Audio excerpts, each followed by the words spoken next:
resigning. The election that we've run is absolutely as per the state law in section 67 and the bylaws. We'll be talking later about the bylaws, not here, but in the board members meeting that follows directly after this. This one should be relatively clean, but this is your meeting. This is the members' annual meeting. The board will have its annual meeting directly after that. And thanks, Patty, for bringing in a sign-in sheet. Like a space cadet, I realize there are always a few things that are missing. But so we've called it, starting up at 2022. You want to ask if anybody else wants to sign in? This is the speak. Ah, good. Are there any other people who would like to sign in for the comments section? Good. Excellent. Because this is a members' meeting, the quorum is not decided by the presence of the board. We are just here to be able to administer. The quorum is decided by the members itself. And the state law and our bylaws says that the quorum is decided at the annual meeting, by the number of members who are present. Present is defined as the count of people who voted before in the mail, and hopefully all of you, there were 6 or 7 that the mail decided, the post office decided not to send them, but the people who voted before, that's a count. And then the people who would be voting now, that's another count. Frank Riley has given me the number already for the ballots that were received, and Frank, since I'm a senior citizen, what's that number again? What was it, 106? Plus 1, I didn't vote. No, this is mailing. Oh. So Frank, the number of mail-in ballots? There were 104, but one was disqualified due to non-payment, so 103 mailed in and 27 checked in today. Great. Outstanding. Based on that... 24 checked in today. Okay, 24. Good. So that puts us at 127 as the quorum. If the members would be voting on any activities today, a majority of the quorum is what would be required to be affirmative to pass that item. The bylaws has a number of errors in it that we know about, roughly about 25, just to round it off as a round number. But so the meeting is now open because we do have a quorum, and the quorum number is defined as 127. The next thing on the posted agenda is that each one of the candidates would be allowed to campaign for 5 minutes. We're going to say that we don't need to do that and gain that time. So the next thing it would be on the list is where if we were in fact doing voting in person here, and everybody who is a valid member is allowed to do that. You can either vote before or during. Then we would be calling for the last ballots, and Frank, as our independent election auditor, will be collecting those and taking those back to the crew that's been strong in the past on these. We're not going to need to do that because we have the count. The next item is public comments, and we have a public comment sheet up here. For lack of any other way, we'll just use the order of the sign-up, unless somebody would like to shift and speak a little later. Sozie Fuller is the first. Wow, I can't believe how tame this meeting is. I gotta tell you, it's a blessing. I just want to thank all those who stood up in this community, which is why we won the PUC case. We won the battle, but not the war. Make no mistake. At this point, I'm concerned still for the community, given the last 4 years. Remember, all this started with a prior director found guilty of misconduct for sale of the land owned by the water company. Then it continued with directors who allowed it to happen and leading the members to foot the bill for their misconduct and mismanagement. Plus, remember, the water company gave Dana the right-of-way or a airport runway property for free in 2019. Can you imagine where we would be? Many of you are maybe new and don't understand the issues. I recommend that you remember how much money was lost to pay for unnecessary legal fees. Patty, Danny, and others have spent a lot of time and money out of their own pockets. There's a difference between us and what the prior board was. And that includes Dana. And Dana's here to make money, make no mistake. We're here trying to do the right thing by the community, if you have any questions. If PUC, Patty and Danny had not stepped in, and I had not intervened, we would continue to pay higher rates, and that God knows where the money was going. If you recall, Joe Jimenez was trying to increase the water rates another $50 based through a tariff. Now we're dealing with an additional $200,000 PUC docket for another $200,000 that LG has filed on behalf of the current board. Now, I'm not blaming anybody. Jeff said he did not authorize it, so let's go forward. I recommend that we file a detailed statement on the PUC open docket for the commissioners to review, which could sever the fees, okay? And then, it's obvious tensions are running high. I get it, okay? Step into each person's shoes, because that's exactly where we're at right now. And if we don't come together, I guarantee you we're not going to get very far. So, there's so much to be done, and it will take everybody in this room. After the town hall meeting, I had a conversation with Merritt. Now, we were talking about several things at the town hall meeting, which a lot of you were not there. But I will tell you, I called Merritt and I asked her about lowering the rates prior to the final order coming out. Now, she mentioned she is not recommending, lowering the rates prior to the final order. Also, she mentioned she was not sure what the outcome would be. So I want that to be a very point of reference here. Chelsea, could you explain for people who might not know who Merritt is and Merritt's who LG is? Okay, LG is Lloyd Gosling, attorney, and thank you, Mary. And Merritt is the PUC representing, she's a law attorney with PUC that has been in this case for 4 years. So she's pretty familiar with it. So I talked to her, and anybody, as Jeff said, can call Merritt, okay? I have her number. I'd be more than happy to give it to any of you. She said she's not recommending that we settle. I have to wonder why the push to compromise when the commissioners already ruled on our favor. We will update members on final order, which should be out in March. Now, I agree with Sue. Patty does need to be on the board for several reasons. She is experienced, has legal knowledge, not to mention her hard work and dedication. I can't imagine where we would be if Patty and Danny had not stepped up to do the right thing for this community. I would ask the board to form committees. The board is we still have land assets. That's what's keeping us going, because our infrastructure is so bad. I don't know if you're familiar with what's going on in this community, but breakage is happening everywhere. And it's because our system. Josie, your time? Is there anyone who would like to donate the time? Okay. Great. All right. Thank you, Ellen. Still has land assets. I think it's a conflict of interest given the board, the current board owns property in the airport, to be involved in any aspect of the selling of the 6 acres.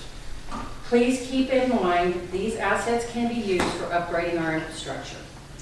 Jeff mentioned at the town hall that the estimate can be upwards of $1 million. $1 million to fix our infrastructure. I do agree with selling the land, but we have time. Mr. Malden is correct. There are grants out there that can be used to upgrade or replace our infrastructure. If these things don't happen, then I don't know what to say. I really don't. At this point, members need to decide. Where do we go from here? Do we want an IOU? Or do you want to keep the water company? Do you think a board of directors can manage and do the right thing by the members without personal agendas? Because that's what we've had in the past. The good book says, keep a watchful eye out. Do not be led by evil or corruption. They will steal you blind, and you will not realize it until you're left with the damages and money out of your own pocket. Remember, bad things happen when good people stand by and do nothing. Thank you.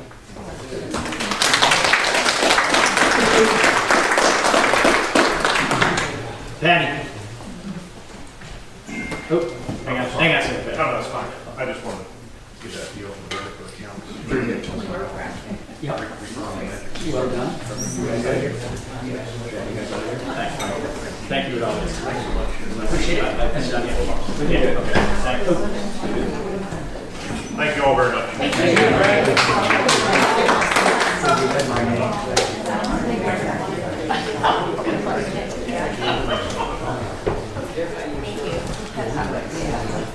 Patty. She wants to see whatever time she had left. Oh, yeah, a minute. Finished, started at 32, finished at 33. You had 2 more minutes. Thank you. Out of Alan's. Thank you. Oh, okay. I want to live my plate.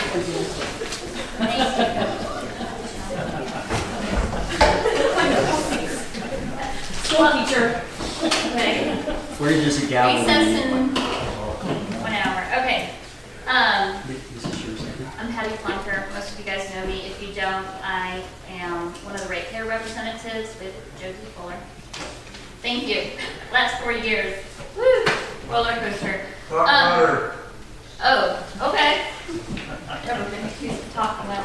I have here a handout that goes over everything in a concise manner of the rates, refunds, surcharges, everything. So Josie, will you hand these out for me? If you could just wait until I'm done to ask questions, I am more than happy to answer any question you may have on those. Let's see. I only have 29 there, Josie. Okay. So maybe people can share. Sure. Oh, do you guys have, make sure, Renee. One for the record. Josie, can you give one to the board, please? Oh, yeah. One. Very good. Thank you. Thanks. One. Very good. All right. Very good.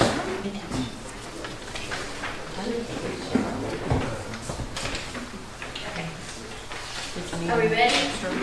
I'll go ahead and get started.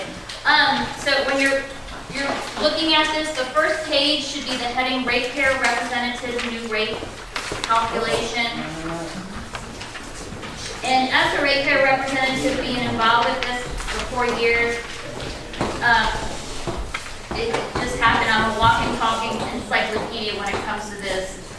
The number of pages of discoveries and everything must be like, I don't know, 50,000 pages, of which I had to read all of those pages. We were overwhelmed with lots of stuff. But in order to move forward and know what's going on, we had to read it. So with that being said, in case you're not aware of this, there's 3 types of customers in Windermere. Number 1, there's water and sewer customers. There's 2, just people that take water service. And 3, there's people that just take sewer service. So just keep that in mind as I move forward with this. If you look at the highlighted orange part, new rates, these are the new rates that are going to come out. And just as a side note, we are on the agenda for a final ruling for the March 7th PUC Commissioners meeting. I just found that out yesterday. So with that being said, water, the new rates are going to be $40. If you look, I put it in columns. Water and sewer customers, water customer, and then sewer customers on the right side of the margin. So if you are taking water and sewer, your total bill is going to be $70.83. If you're just a water customer, your bill is going to be $40.77. Sewer, $30.06. Move down to the next one, orange, surcharge. The surcharge for the legal fees for the rate appeal.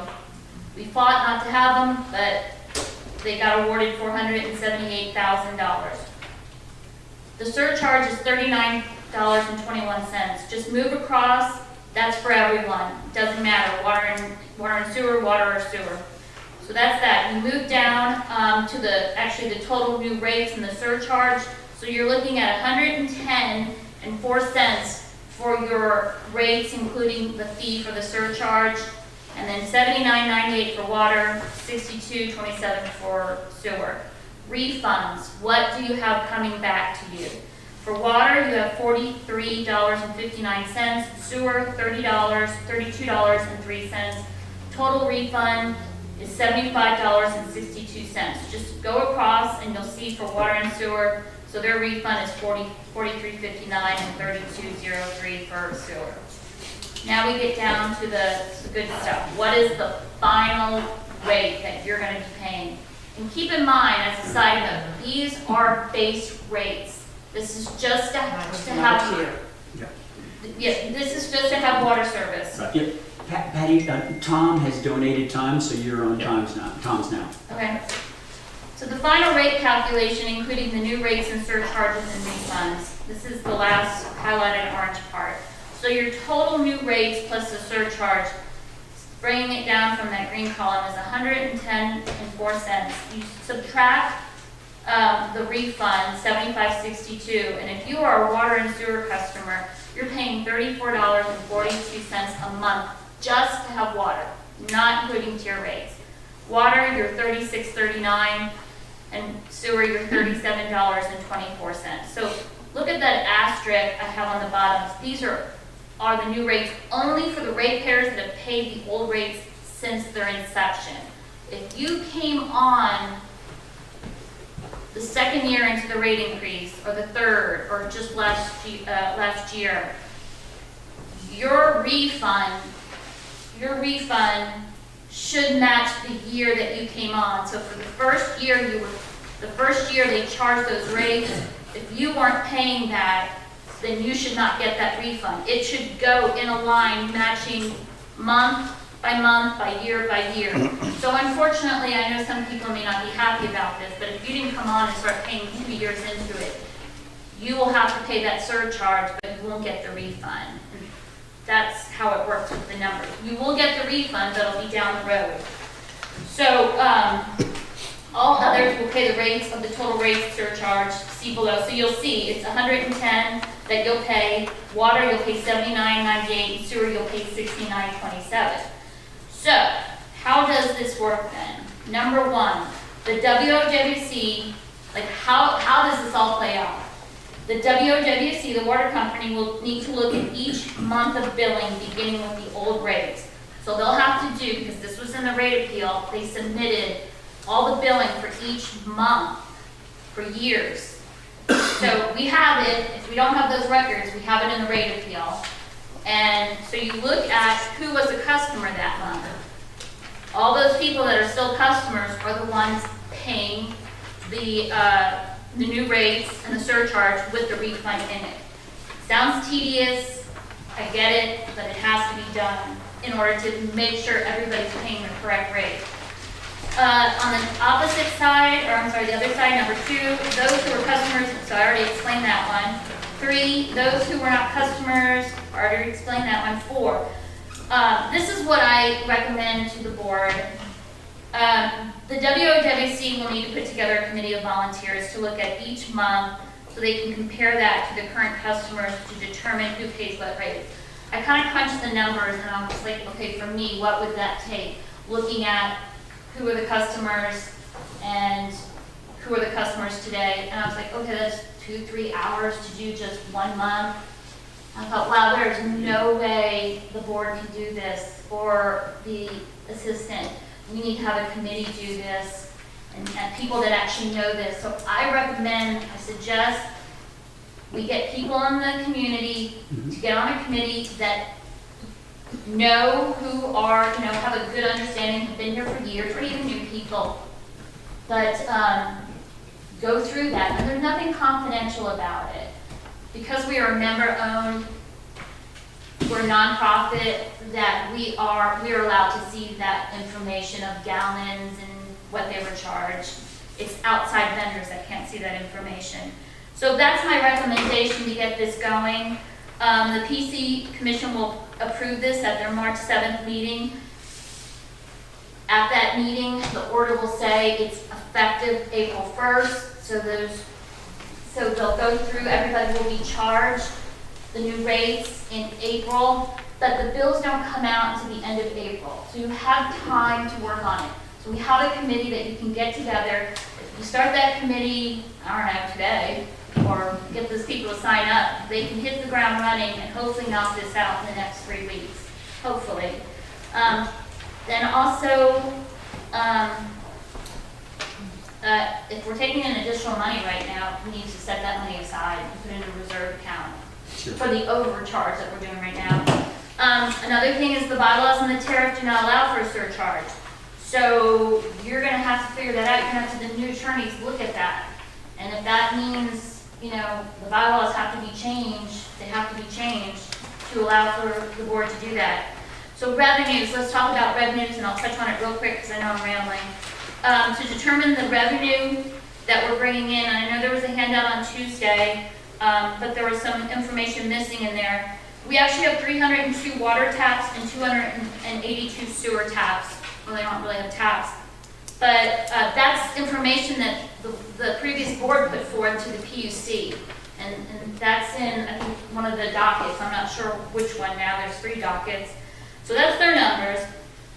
So per the PUC staff, it doesn't matter if some of these taps belong to the water company. They still have to be included to crunch the numbers of just revenue and everything. So the monthly base rate revenue, we have 271 water and sewer taps. We have 31 just water, and we have 11 just sewer.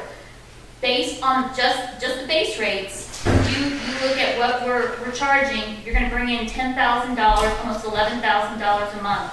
Keep in mind, this doesn't include the people that don't get the refund. So that 10,000 is probably gonna be more in the 15,000, maybe even more, I don't know. But also you're not including the monthly tier rates. So in the PUC rate appeal, it was determined, and it really doesn't matter because it stays the same year to year because the tier rates didn't go up. We consistently bring in about $100,000 in tier rates. And that is, after you turn on your faucet, that water coming out, you're being charged for that water now. The base rate is just to have water service. For the year. No, so you bring in $100,000 per year for it.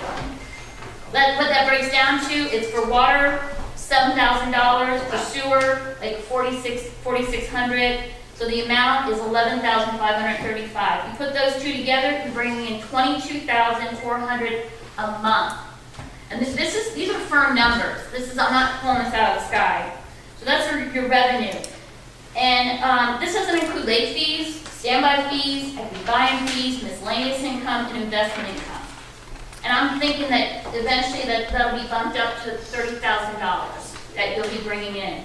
You take that $30,000, you times it by 12, you get $360,000 a year.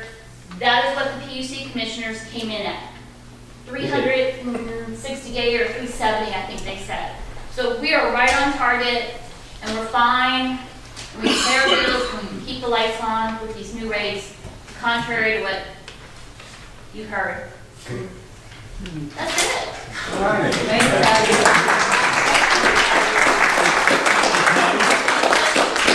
I got a question. How long is the legal surcharge for? 45 months. 45 months. It matches the rates. Yeah, the 478. It matches rates, but you need to understand this is that surcharge goes to the corporation, which is us. The way the commission looks at it is that's having to do with money already paid out to Lloyd Gossling. So that surcharge is not, typically that surcharge makes the corporation whole. Look at it that way, making the corporation whole. The whole Lloyd Gossling, paying them all that, completely different. Don't even, in a rated field, the surcharge is making the company whole to pay them back the money out of their pocket. So, questions? Patty, what if they pull the surcharge out and put that into the other docket? I've heard rumors to that effect, that they won't allow. I talked to state Merritt surcharge. yesterday. Merritt's the attorney I've worked with Yeah. for 4 years with the PUC, Merritt Lander, and just as a side note, I talked to her yesterday, nobody's supposed to call her. So, yeah, please don't say that. That's not how it is. But I just let you know that she told me if anybody in the audience wanted to talk about this rate case, she told me the same thing. She Yeah, just yeah, I handed realized out, that she'd like to do it on a conference call, but she did say, don't hand out her She number. said what she would do is if we have a Yeah, meeting, she'd exactly. be more than happy if someone phoned Right. her and you put her on speaker. Right. To But clarify. not individually. Right. So super awesome Yeah. attorney. So yes, I talked with her yesterday and we talked it out and she's like, yeah, I'm wrong. No. They can't pull that out. They Because can't pull earlier it in the out. week when I spoke to No, her, she said no. there is a risk they pull that out and No, it's not. hand that in a new docket. It's not And I'm gonna like, God, you talk about killing me. No. For killing us if you don't get that 39 bucks. It's a final order. Yeah. It's a final order and we can discuss that other docket down the road. We don't need to discuss that today. It could be that it doesn't even go anywhere. Right. You know, which hopefully that might happen. And that's it. Any other questions? Jeanette? Yes, at the town meeting the other day, Jeff was talking to a lot of us about that we might have the opportunity to forego our refund. And I'm just wondering how that works out, because I feel like if we're getting a refund, we should receive our refund. I think what people need to understand is a final order from the commission is really, I don't say no different, I mean, it is different, but it is, in comparison, it's no different than a final order from a judge within a district court case. And so that's a final order in that the utility has to do that. And there can't be a vote to say we're not gonna do it or anything like that. It's a final order, and you don't wanna be in violation of a final order, because then with PUC can pull you in, and then there's a violation on a final order, and the last thing you want is a violation from PUC because you're not following the final order. If somebody just wants to say, I'm not taking it, well, sure, they can do that, but they would probably have to sign some kind of affidavit, have it notarized, that they're foregoing, but that's up to whoever, that's Right. whoever wants to do that. What you do, since we're a nonprofit corporation, you set up a donation. You can donate money now if you wanted to. If you really wanted to. It's not. Oh, put it in there. I'm just saying you can't. So you can take your refund and say, we're gonna put it in a separate account and we will account for it. And we could use that for capital improvement projects. We only use You it. gotta be very careful because we're a 501c12, and as a 501c12, donations are treated, And they're taxable. yeah, you just gotta be careful. Yeah, you just gotta be careful about where we're gonna use it. But it is possible to take that. But, I mean, yeah, we can talk about that later. Any other questions? In other words, what happens to the people that have a hard time tracking down?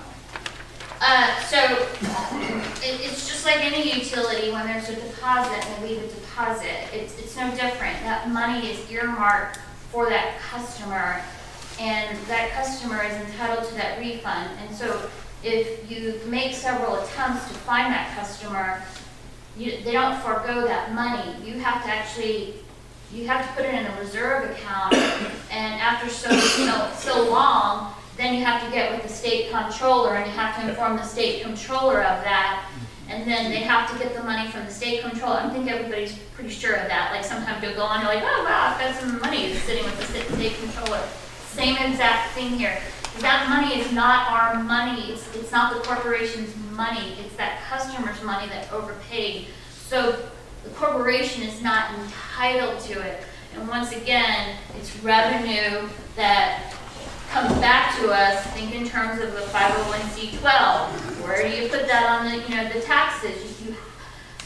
Because we're this unique type of utility, every dollar has to be answered for.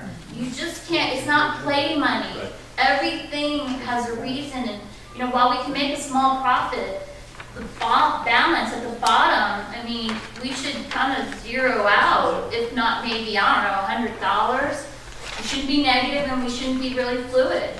And when you bring in these things and you're talking about that, like donations and this and that, you're getting into some really areas of red on how we're supposed to be functioning. And you just don't want to do that. You just want to do it. We're just supposed to be operating as a utility, providing water and sewer. That's it. No profits, no nothing. We're not in that business. Because of tax implications. Yeah. Yeah, and then, so there's an 85-15% rule with the IRS for this type of utility. When you start to bring in income that's more than 15%, you now have to pay taxes on it. And so, wasn't gonna bring this up, but I will. We've got an issue this past year. We took in a $678,000 check in a settlement in the insurance lawsuit. And so, it should not have been set up to go straight to the water company and then for the water company to divvy out to the attorneys. Typically in insurance, when you get with the insurance company and there's a claim and all that, whatever, there's a settlement, that check is written straight to the attorneys. It goes to the people. That didn't happen here. So that was income that came to the water company, and now with the taxes, we have to identify that $678,000 is not member income. Because it's not. It's subject to a 20% tax.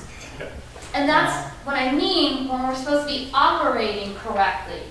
And had they set up, and there's no one here from the previous board to answer this, but had they told the Allied Insurance who cut the check, because they did have I don't know what it was a document they gave to Allied that said, okay, Lloyd Gosling gets 300, Enoch attorneys get 200, and this gets this. Well, they should have given that to them so they could write the check to those attorneys. Yep. They didn't. They had the check written to them. They were so happy about it. They actually had they won the lottery. They took a picture like, hey, we got this. No joke. And so they had the money, and I honestly don't know where that money is, where it went, how it was cut. Not making accusations, but I'm just saying the tax implications here are bad now. So by me saying that, I'm sorry that I brought this up, and I've talked to attorneys about this. This means who's ever putting their name on the taxes for the 2023 taxes needs to do them right, because we can't do this anymore. It's tax fraud. Absolutely. That's why we have a new CPA firm. We'll talk about that. Right. And it just goes back to, guys, Yeah. we just need to run a water utility and get out of all this crazy stuff. Just provide water and sewer service at cost, period, end of story. Thank you.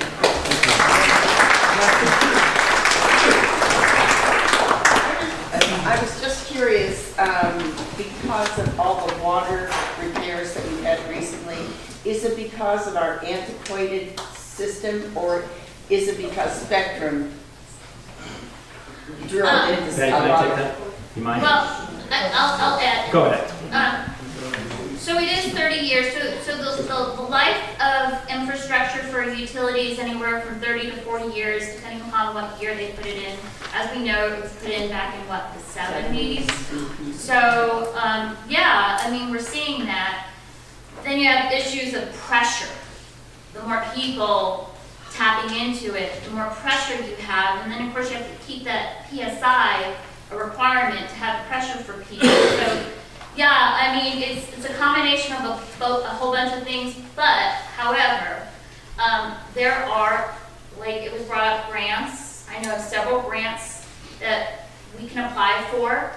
There's 0% loans, and typically they give that to utilities that need to upgrade their infrastructure. So I have got all those resources. Texas Water Development Board has what they call a line leak detection device that they allow you to use for free, and it will find all the leaks in your system. It'll find where the low pressure is. Typically when you have the low pressure, that's where you have the leaks. So there's just so many resources out there. We need to tap in and we need to move forward, and I can go on and on, but I won't. Let me expand on that. Let me just expand on that, because No more questions? I worked closely with AWR, that's our new service provider. Majority of the leaks, like Mark Carpenter's, outside of Mark Carpenter's house, there's some of them it's just caused by nature. His was a tree root.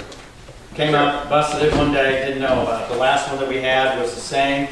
I mean, the one right in front of Renee's was underground, under the pavement. It just, a lot of it, some of it has to do with the drought. I'm in the construction business, and some of it has to do with the grout. The ground settles, you miss those pipes. It's always at a connection point to something else, like a T or a Y. It's always at that most vulnerable part. And that's what's been breaking. Yes, there was several by Spectrum. They fixed them right away, but these recent ones, the big ones, are all coming from our old infrastructure.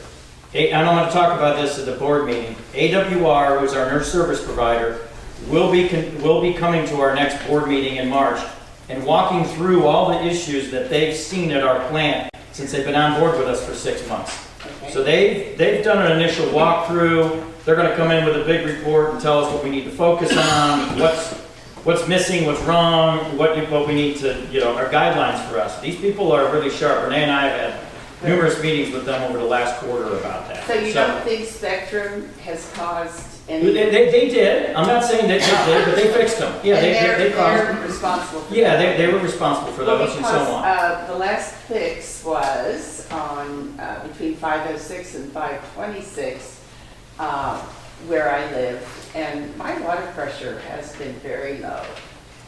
In my kitchen only, which I can't figure out. So Send up a service request. Call the number and let's put a service request in on it. yeah, And send me an email. But they fixed it. They fixed whatever was wrong outside. Right.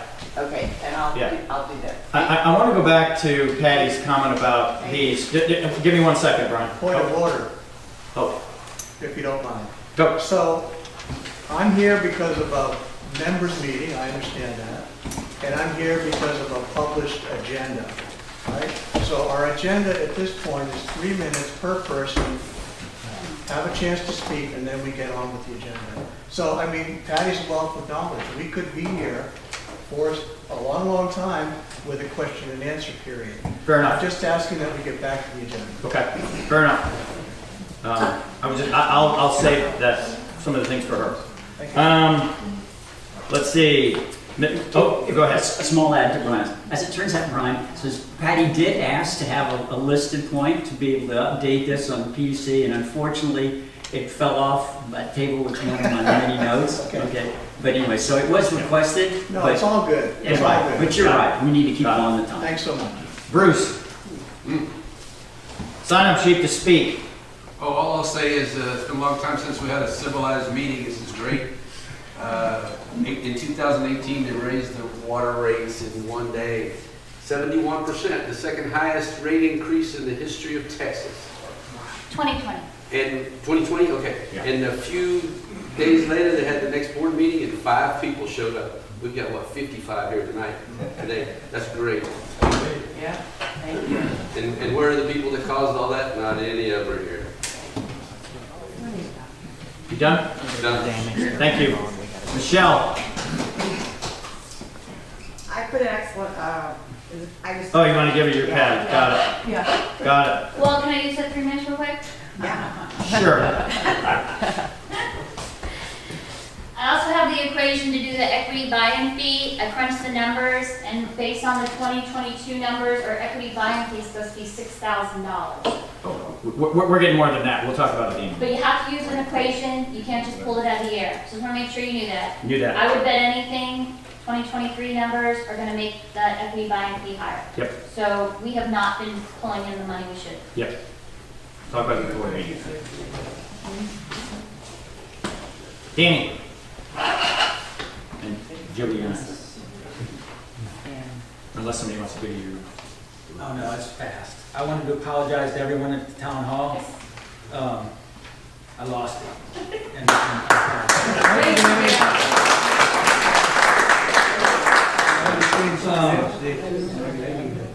Two things. I guess it was Ann Hannafin that asked about the brakes. We sat in this room and videotaped George Burris when they put that fire hydrant in, and Patty asked, we're not equipped to even handle that fire hydrant. He said it could go off flawlessly or it could be catastrophic. And he explained it, the vibration, the hammer effect, the pressure coming out of that fire hydrant, and when the pressure goes down, it builds back up, boom. And the leaks, that's these leaks down on the ground. I suspect it's no coincidence that at the same time they were taking water, I would like to see that fire hydrant capped. That's just me personally until we get our infrastructure upgraded. because the other day, they went out down there and flushed it and there was a break. Then the last thing is I wanted to say, we should never forget who did this to us the last 4 years. Patty, Josie, Renee, Dick, Bruce. I mean, we have taken a beating in the public, hence a little bit of agitation occasionally. Never forget, you can forgive those people, but never forget who did this to us. None of them are in this room. You know, we sat here for years trying to explain what was going on, and they published the WWC newsletter just besmirching all of us. They have a whole website set up for Patty and I. It's insane. We didn't do anything except for look out for this community.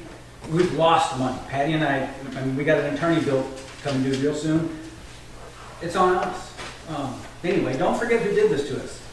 They will never look out for this community. And when we leave, and we will eventually leave this community, somebody else needs to remind the new people coming in, because the one on the corner, that's what her job is. She just convinces the new people she's great. And anyway, that's all I got to say. Thank you.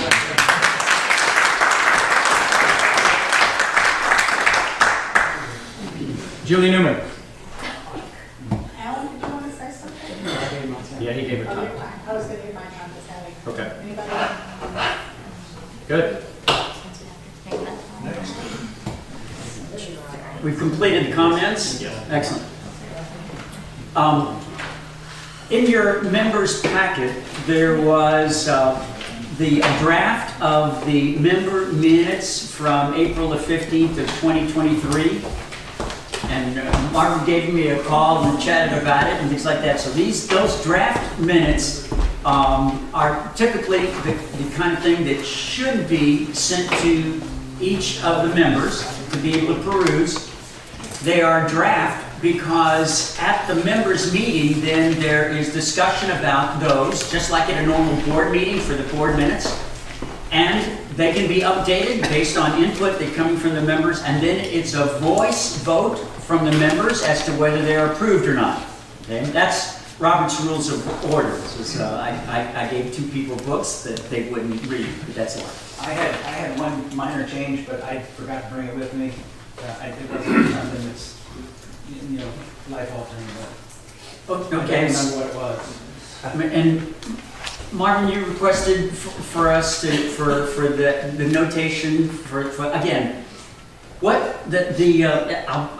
I'll preempt a little bit of the discussion right here. It says, at that meeting, I was told by Richard Schaefer that since he was the Secretary Treasurer, that he would be taking those, even after I offered to start. So in the last month and a half, I asked him 3 times to provide those draft minutes, and they didn't. So I worked with a video that is what Danny had to be able to put those together. Again, they're certainly flawed, and Martin has requested that be notated that his comments are anonymous, and that will be going into it. So are there other updates that they're going into that?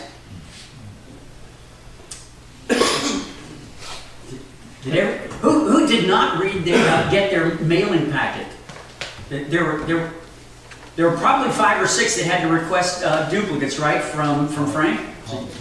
Yep, one. Good. Okay, no sweat. So as they were, are they approved? Yes, sir. Please. Renee has mentioned my name. I read the draft minutes, and I called Renee for 2 reasons. Number one, I didn't understand why it was necessary to identify people that might have had something to say at the meeting. What they said was fair game, but who said it seemed to me to be irrelevant. So when I saw the draft, I suggested to Renee that maybe in the future that you not name people individually, certainly mention what they might have said, but there were many people that spoke, yelled out of the audience or did whatever they did. Their names are not in there. That's fine, I understand that. The other thing that maybe he didn't make quite clear was he indicated that I thought that perhaps the attorneys that have been used were dishonest. I did not say that. I did not say that they weren't honest, and that's what I wanted him to change. Now, maybe you changed it, maybe you haven't. You know, it's all- Yeah, it is. Okay, I so we was- changed the draft for that, and I thank him for that. Great, thank you, Marvin. And the collection of the inputs is the point here. So are there other updates that need to go to those? Because I'm making notations of those changes. I have yours. All I request is the minutes are correct, because over the last 4 years, I've looked at the minutes, and it isn't what happened in meetings, hence why we started taking. Right. And as it turns out, let me add a little bit more about the minutes. State law says clearly that videos are authorized for minutes of governmental agencies, of governmental stuff. In fact, on our own website, we have 7 sets of minutes that are video there. There was a bit of consternation that when I offered to the board the fact that the minutes structure should be a simple form that says what the date was, where we met, what was the attendance, the election elements, and again, House Bill 2840 talks about the comments are required to be heard, and they are supposed to be responded on. And in the past, unfortunately, they weren't. So maybe that's the reason, go into a little more detail on it. But within each one of those summary minutes is authorized to put the video reference to it. And my proposal is, and we'll be touching base with the new board, to use that as our format so that you've got an outline of what happened, when it happened, what the votes were, and then if anybody wants to see the detail, they can look to the video. And so that's the reason for doing that. And so that's the reason why this one's that way as well. Good.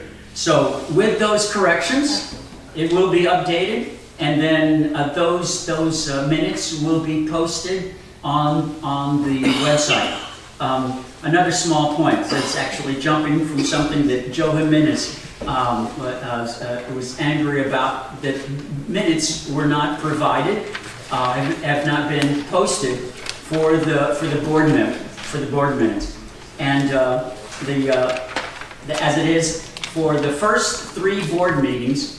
I worked diligently and built detailed minutes, and since we were a minority on the board, those minutes that were prepared diligently were not approved.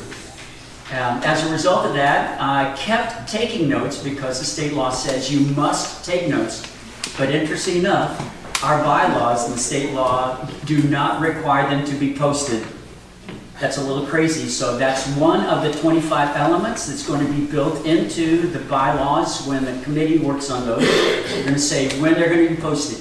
The proper way, looking at other water supply companies on their minutes and that go into their bylaws, they actually state that draft bylaws from an annual members meeting will be posted as drafts on the website within 60 days.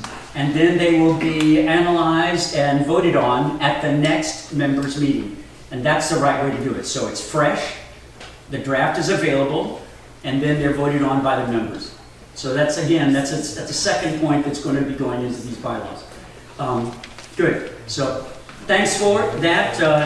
And again, so with the notations for the changes to the supply draft minutes that were put in your pocket, is there a motion to approve? Good. And a motion to second? Good, okay. A vote for approval by voice? Aye. Anyone opposed? That motion carries. Thank you. Thank you for doing that. I don't know if that was ever done in the past. Yeah. What's that Allowing motion? members to vote to minutes. Probably. Well, We feel included now. meeting over?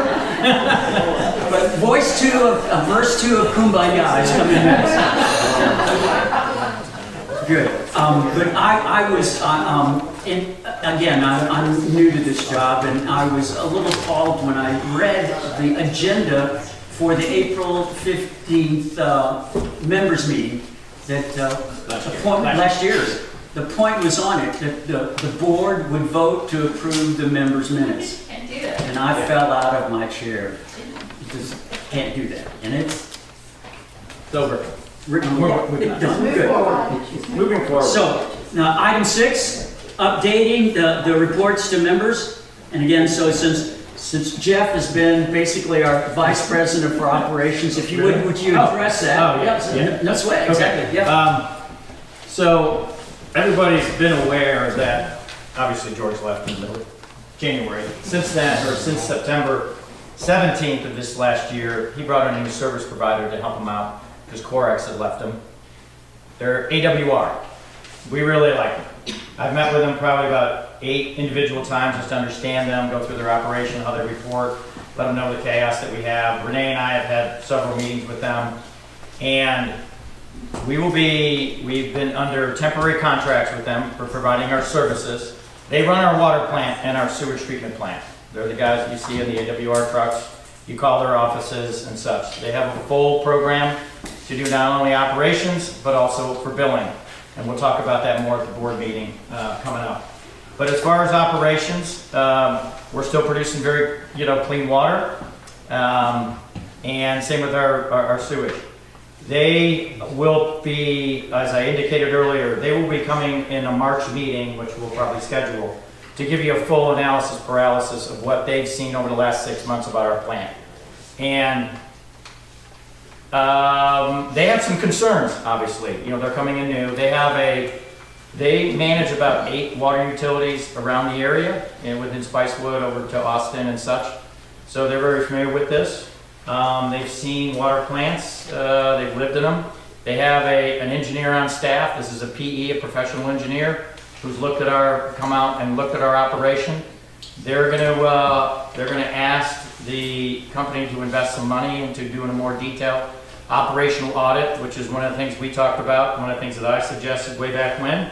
And they want to do that because they see some shortfalls, especially with our piping, where we want to spend some money, and also hopefully a 1, 3, and a 5-year plan that they will put together for us to get our plan up and running.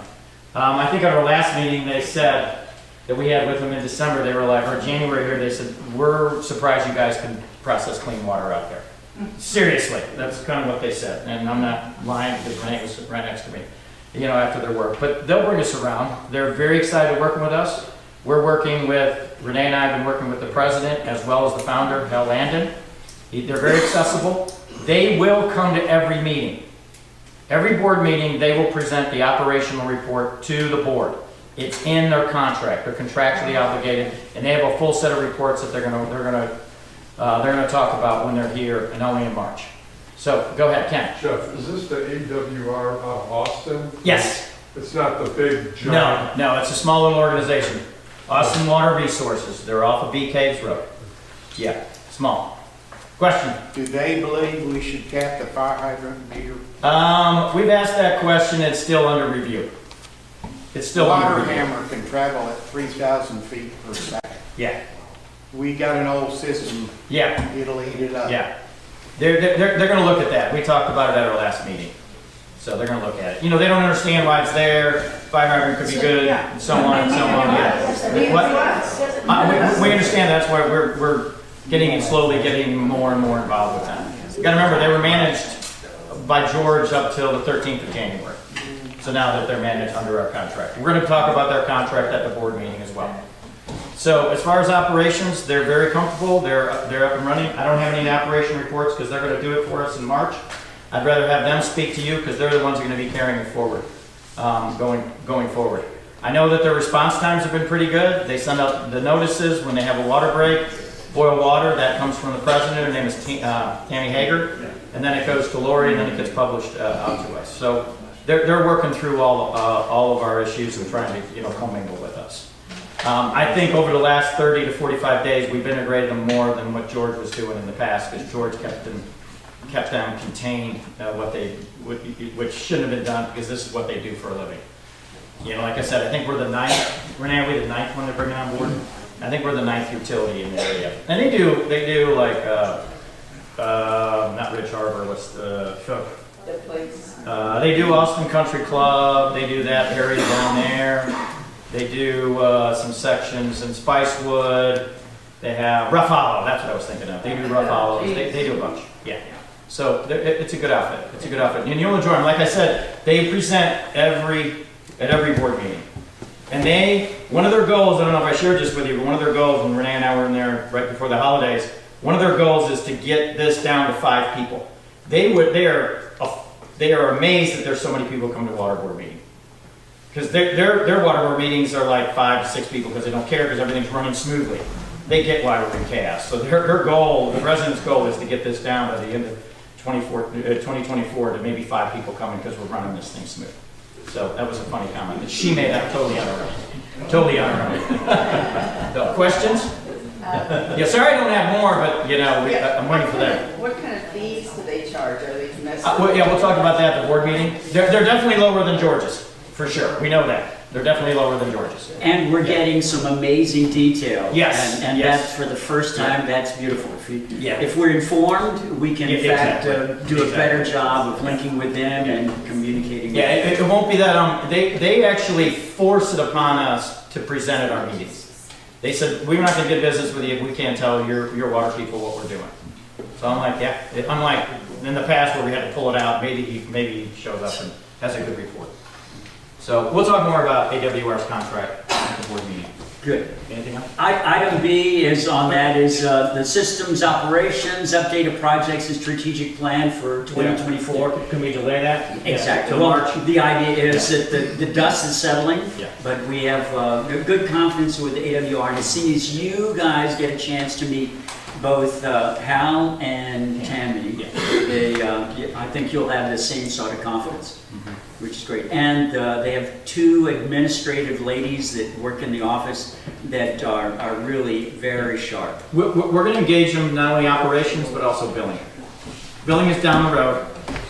We just got to let the dust settle and make this transfer, but they have full billing capabilities as well.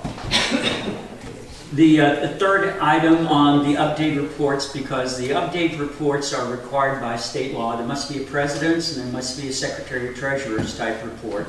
And the treasurer's report is typically based on profit and loss statements and a balance sheet for the previous year, 2023.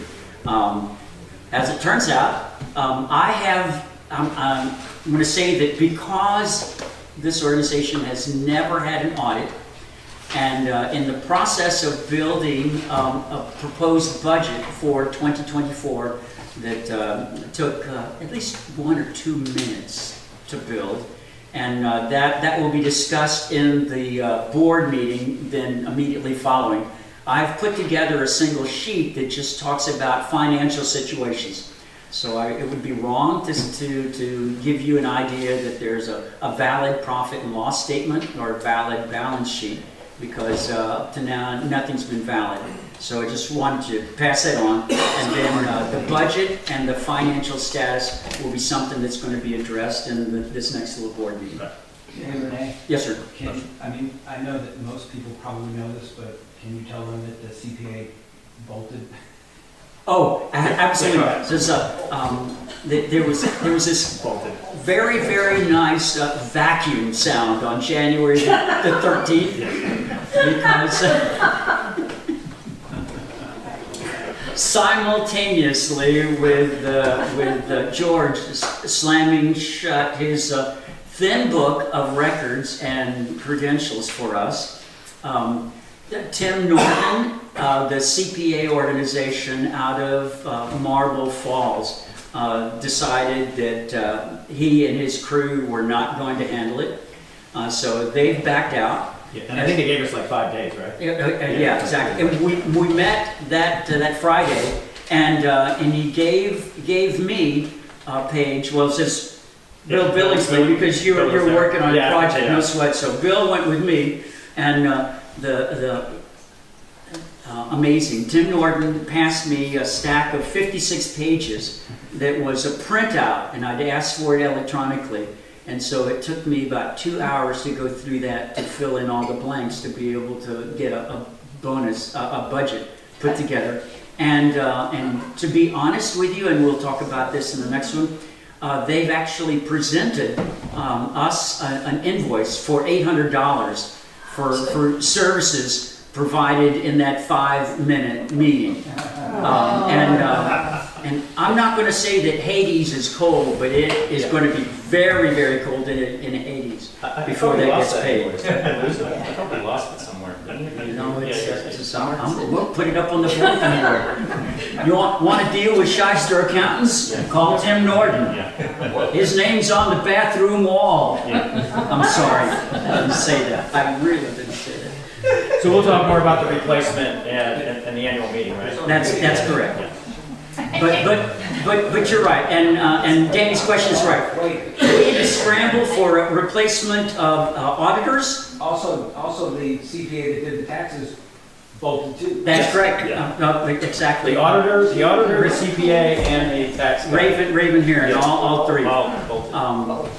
But in 1 week. One person in that office, though, is basically at least human.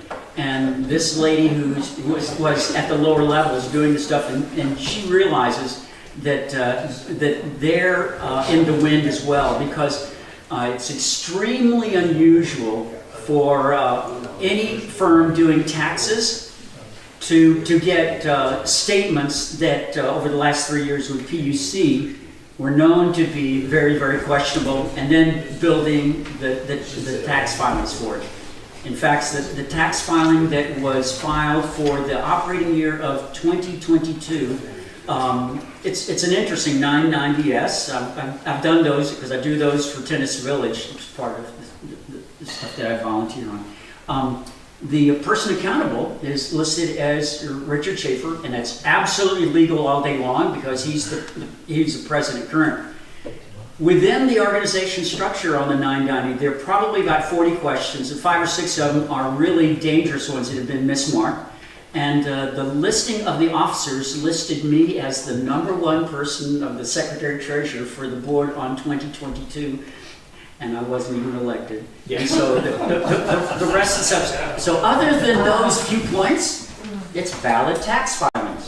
How about a GoFundMe page to repay the flunkers for any kind of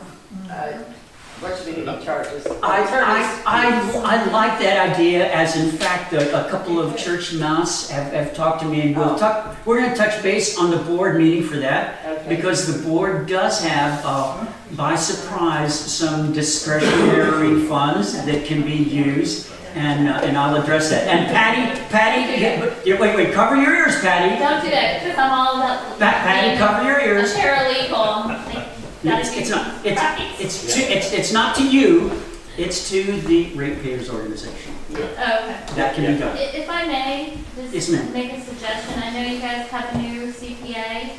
Hopefully it's someone with experience in utility accounting. It's extremely important, and we realized this through the 4 years in the rate appeal, is it's not just doing your books correctly, it's coding things correctly. And, you know, Marvin, you're an accountant, CPA, you got to code things correctly, and that's not what happened here.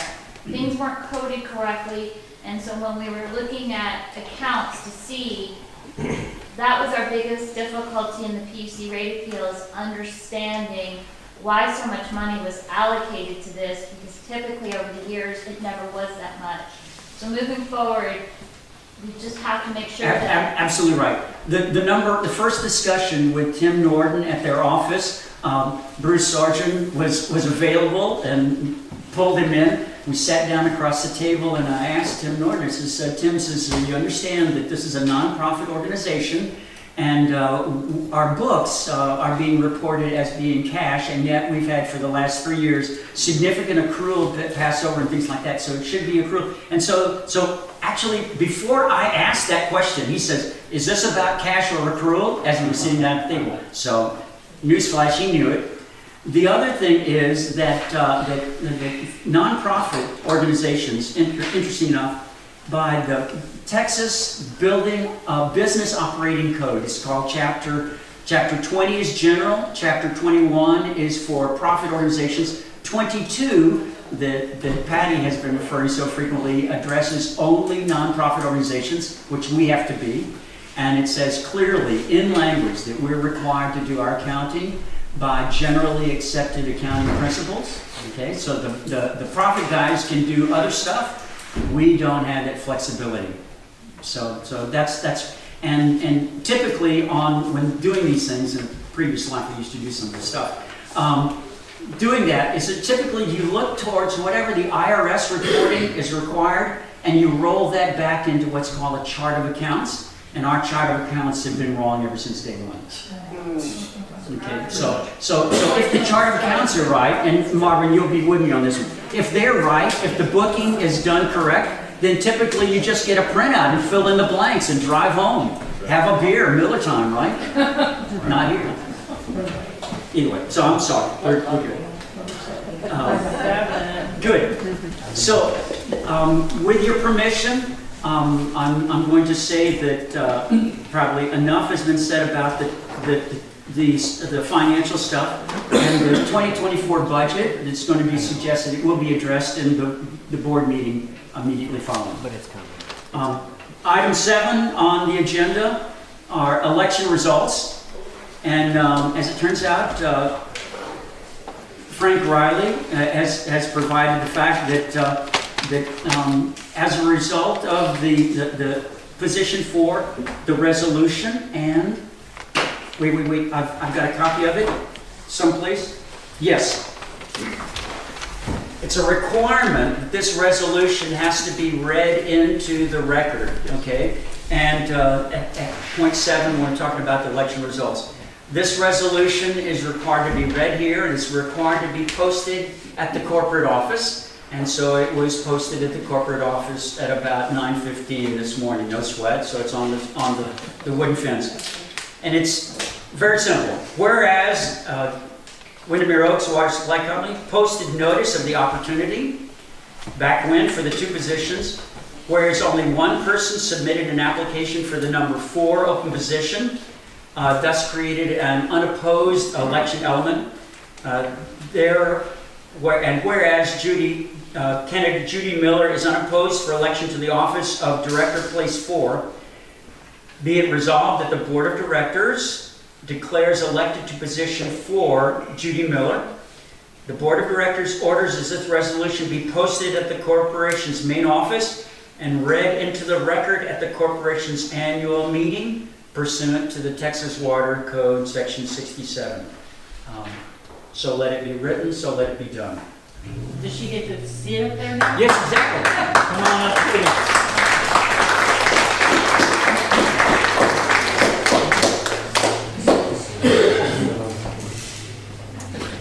Yep. Good.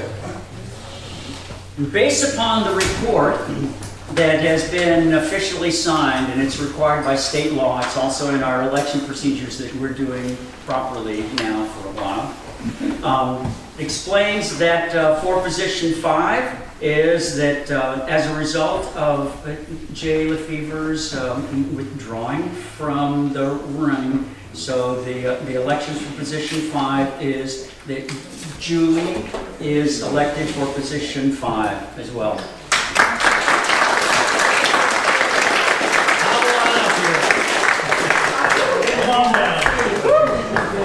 Okay, good.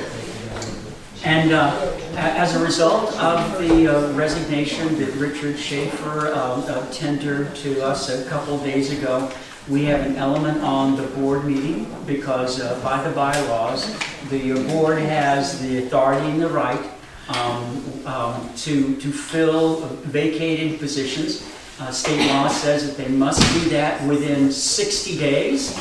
And it's incumbent upon the board members, interesting enough, to do the nomination, and for people who are coming new on it, just so that you'll know that you're now admonished that within 60 days you must take a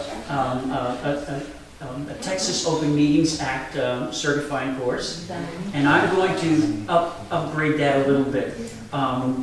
The Attorney General did an amazing job in 2022 and printed out and published a document that's a PDF that anyone can pull down.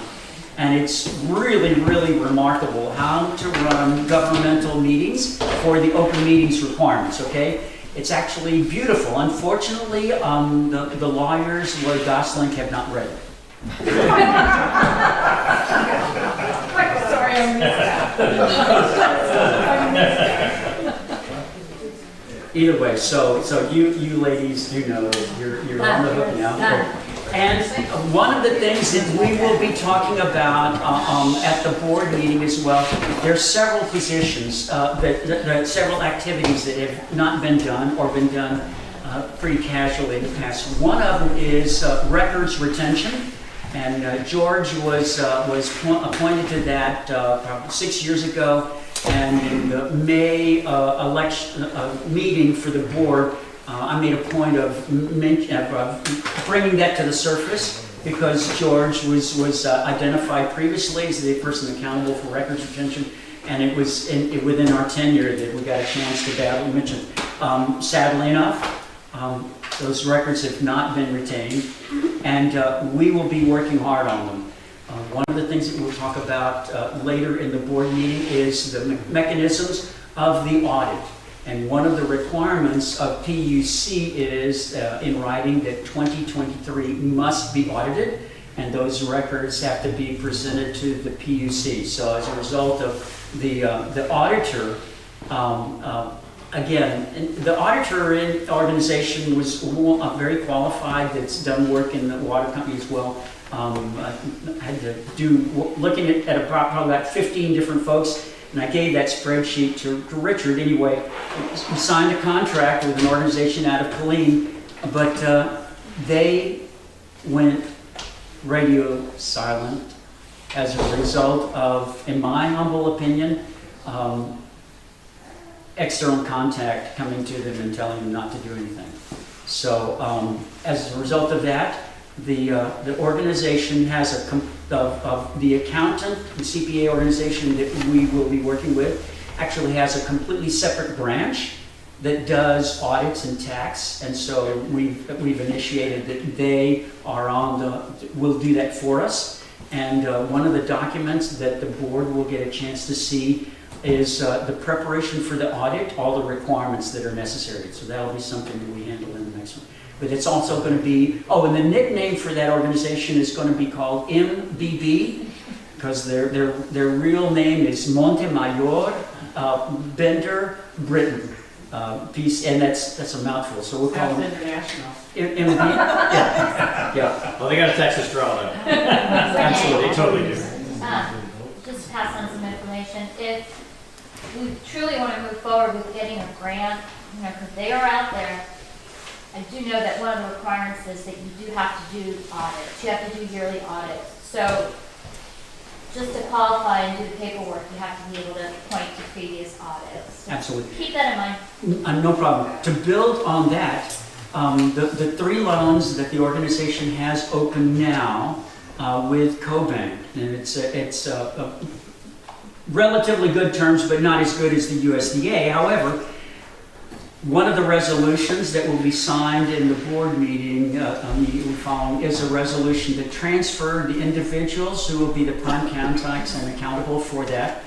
And the T's and C's, terms and conditions of each one of the CoBank loans is a requirement that every one of their firms, the larger ones, is required to provide an audit, and it goes back to CoBank. And in PricewaterhouseCoopers is in fact their accounting organization. So they found me this last through 3 weeks, and it was a little hard because I needed to do the responding for the questions, although Richard had all the rights to do that. So we got that figured. Yeah, no sweat. But all the loans that we've had with CoBank, they waive the audit for small firms based on the annual reports that are submitted and filed to them.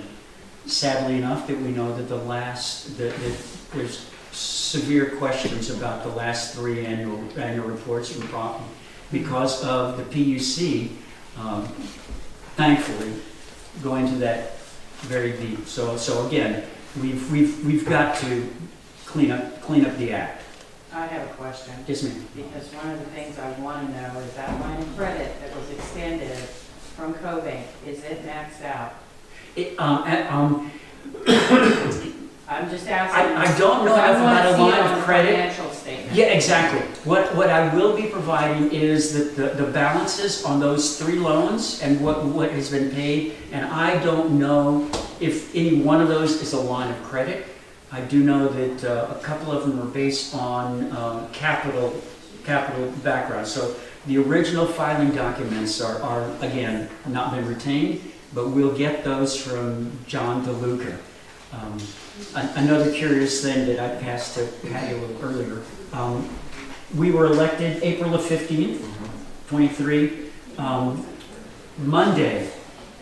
Tuesday, I said, well, I need to find out about what CoBank is happening since, quote unquote, I'm supposed to be wearing this. So I went through the website to get to the gentleman, John DeLuca, and when we connected, and he explained that just the day earlier, Joe Jimenez had called him and required that John DeLuca modify the T's and C's accountable with the notations of Richard Schaefer and Dorothy Taylor to be the accountable individuals, and to send those documents into Mr. Jimenez. This recently? No, this is last year. This is Monday, this is the 17th. Yeah, this way. Yeah. So crazy. So the blood drain, and so then Mr. DeLuca was glad that I provided my name and contact so we could do it properly.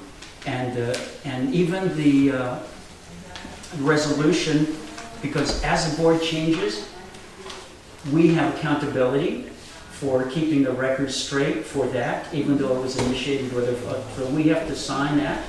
And we need to, in that signature, say that we are accepting the original terms and conditions. And so it's on this resolution that we'll see the second. Good. Other questions and comments about the election? Jamie, did you have a question? No, I was just gonna say that the stipulation put in the CoBank stuff because some pesky member was sending John DeLuca information. Yeah. He put a stipulation in that money can only be used for capital improvements. Yes. And I don't believe that that's what they intended on using that money. We don't know. No, We're gonna. All right. Any other question? Are you all in control of the bank accounts, the checkbook, and the website, so they cannot change all the passwords, so they have no access to it anymore? And any attorney calls that they make, we don't have to pay for. Well, that's one that we've We're got. gonna talk about that. But that's a great one. With Richard's resignation, I walked in a letter to First United that was signed by both of us because it needed to have 2 directors on it, removing the signatory people on that. So we've shut that We off. did that one Friday. Yeah, exactly. Yeah, we did it Friday. Yeah. Because we got Rich's Thursday, so we went right into cutting everything down. How much do we owe? In what areas? Personal gratitude, money, As it turns out, Julie's done a great job in organizing some forms, and my notes for that answer are on the table. We'll talk about that at the board meeting. We'll catch it just a little later, but thanks for the question. It's very right. Let's just close this agenda and meeting and get into the business meeting. Could do that. Let me walk through quickly to make sure. What else you got?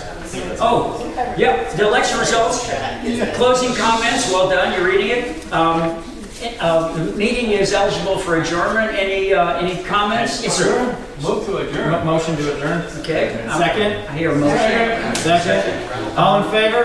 Aye.